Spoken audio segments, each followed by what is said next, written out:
Hey there, Saki here from Saki Tech. In today's video, what I want to do is I want to go over all the features that the camera offers on the Samsung Galaxy S7 Edge. Now, this is a fantastic phone and it's got one of the best smartphone cameras on the market. So if you're going to have a camera like this on a smartphone, it's best that you know everything there is to know about the camera. In other words, I want you guys to master the camera and all the settings and all the options and all the features that are hidden inside it. So let's dive right in. Alright, so let's start off with the most basic tip. The most basic tip is if you double press the home key twice very quickly, it's going to launch the camera as such.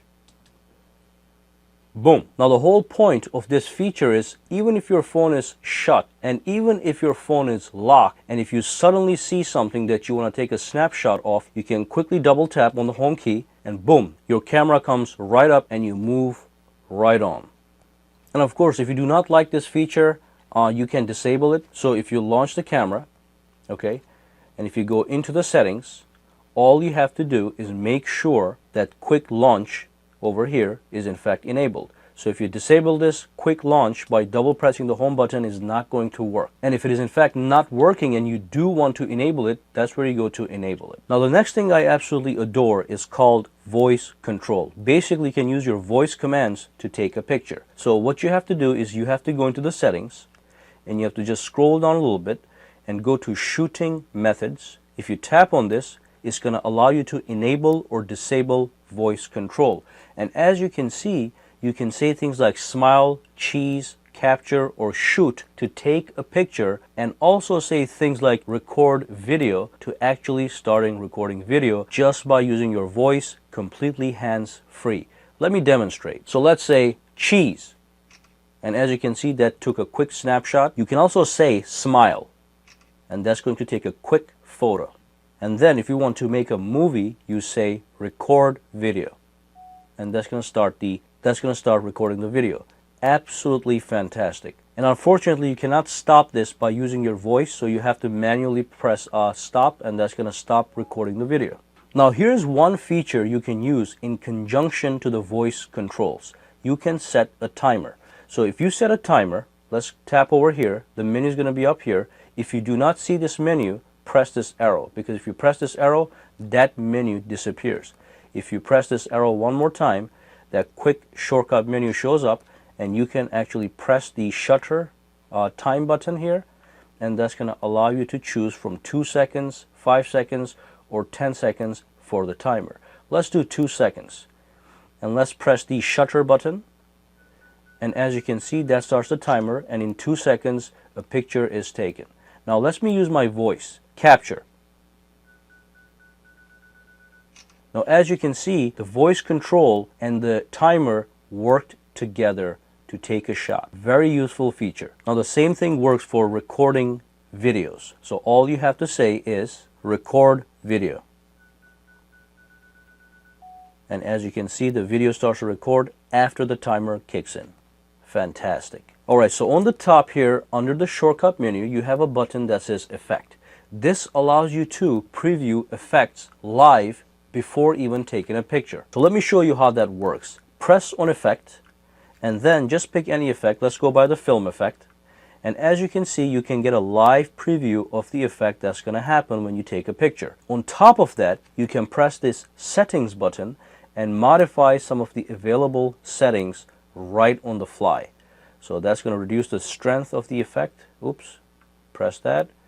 Reduce the strength of the effect or increase the strength. And of course, you can also change the other options that come available underneath over here after you press that settings icon. Fantastic.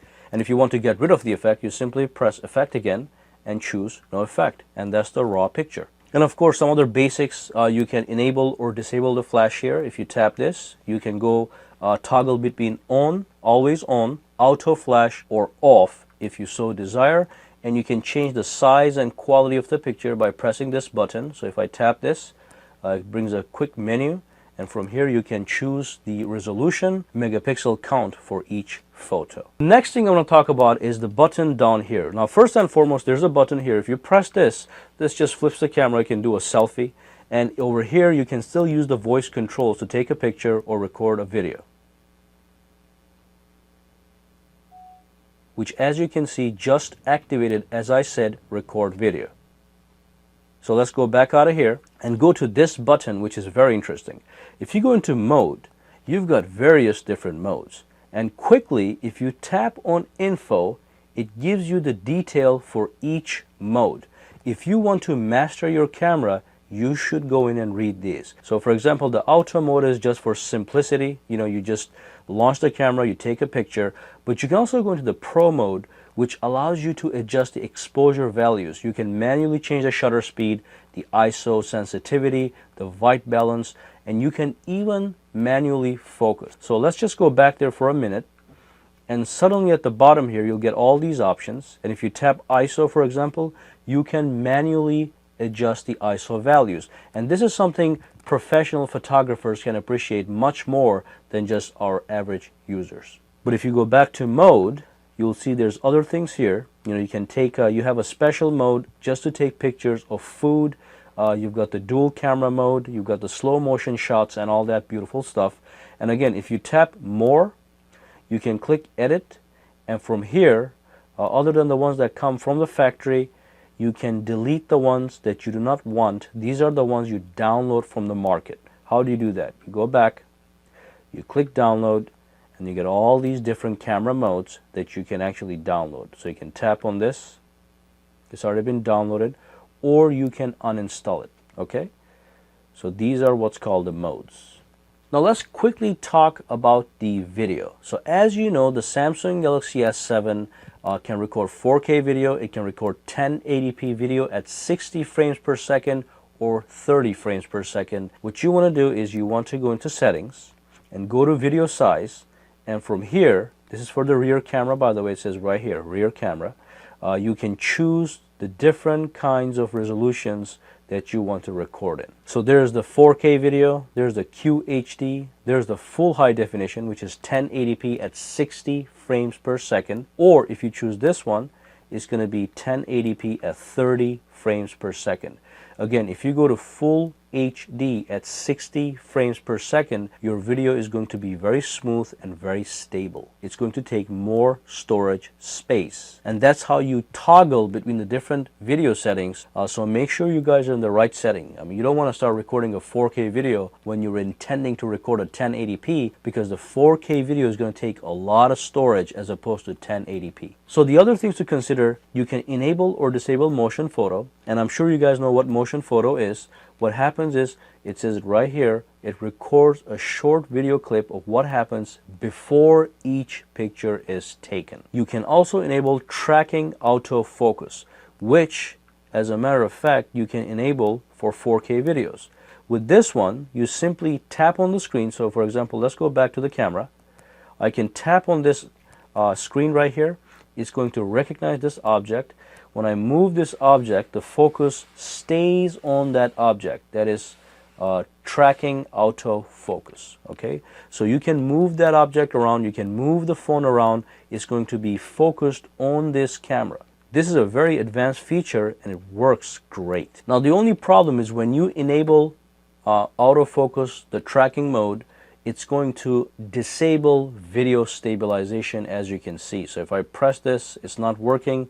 It is grayed out, so always disable that, and you cannot use video stabilization in 4K either, okay? So these are the settings you have to play with.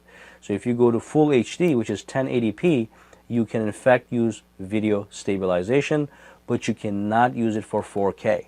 And as the name implies, video stabilization stabilizes your video so it doesn't look shaky at all. And of course, I'm sure a lot of you guys know exactly what this means, the location tags. But if you do enable the location tags, and if you do take a photo while it is enabled, if you go into the photo, if you tap on more, and if you say details, it actually gives you the exact location as to where that photo was taken, and even gives you a small map.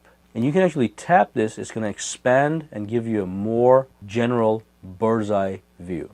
And I quickly want to touch on the grid lines. So if you tap on settings, it's going to take you into the grid lines. From here you can have two kinds of grid lines. You can have 3x3 or a square.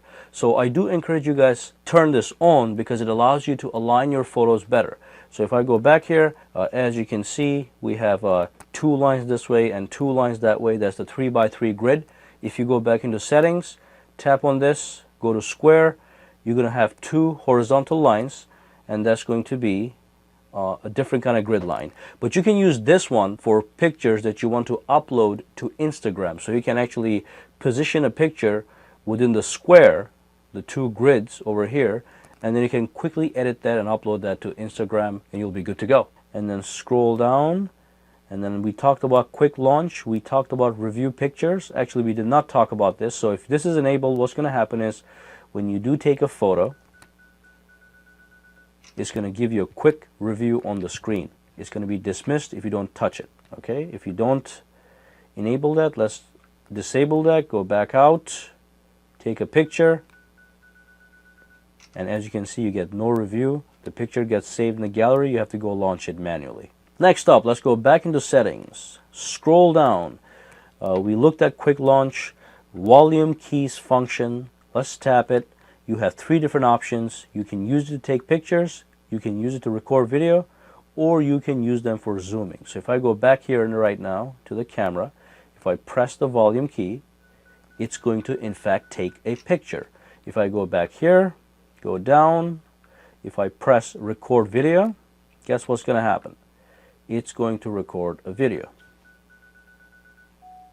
There we go. Okay, so stop that. And of course, if you want, you can use it for zooming purposes, which is actually a very practical use, I think. Volume up is going to zoom in. Volume down is going to zoom out. Okay, let's go back into settings and look at the other stuff.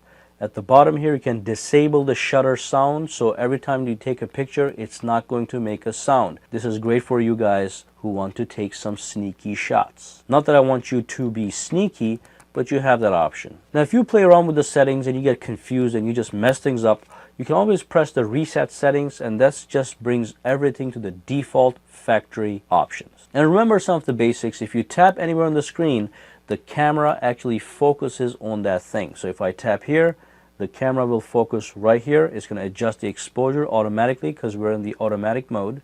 But if you tap over here, it's going to focus on that lens. And of course, all this is done automatically. And one more thing, when you flip the camera, when you go into the settings, this time the video size over here and these options will be applying to the front-facing camera.